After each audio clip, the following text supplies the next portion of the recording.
Българската търговско-промишлена палата продължава традицията да дава място, където да направим по-приятно посещението на всяка една фирма или гражданин, личен търговец, когато идва за услуги тук, да направим една по-приятна, по-предразполагаща атмосфера, а същевременно да дадем контакт на творците с онези, които на практика ползват тяхните резултати.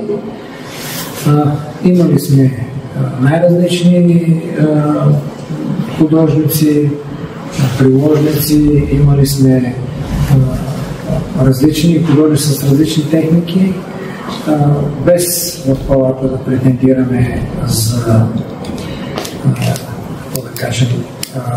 научен подход към това, което се излага тук. Трябва да кажа, че служителите на палата също дават своите отзиви и познавайки от няколко години вече тяхния вкус, трябва да кажа, че това, което имаме днес като картини, е с огромно одобрение от нашия екип. Аз също чувствам тези произведения много близки, много български, много привлекателни.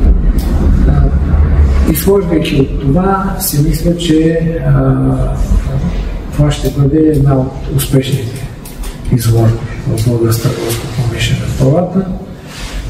Разбира се, хората, които идват понякога ни изненадват с вкуса си, но ако трябва да прескажа, със сигурност ще има голям интерес към тези картини.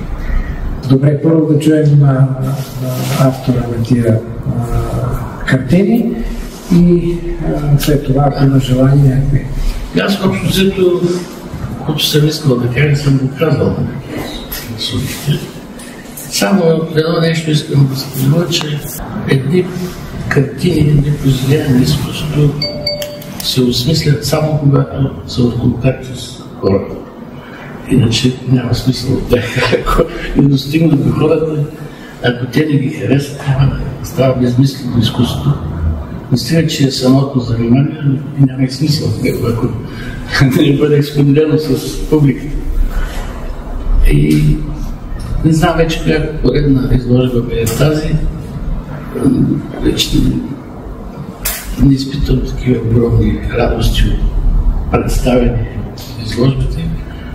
Само единствено от контакта с хората ми е достатъчен вече. Аз се благодаря, но скромно представяне правите.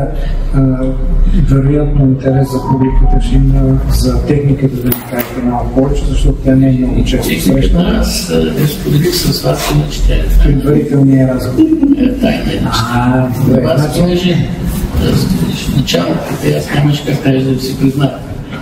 Все пак са крилни бои, нали? Са крила.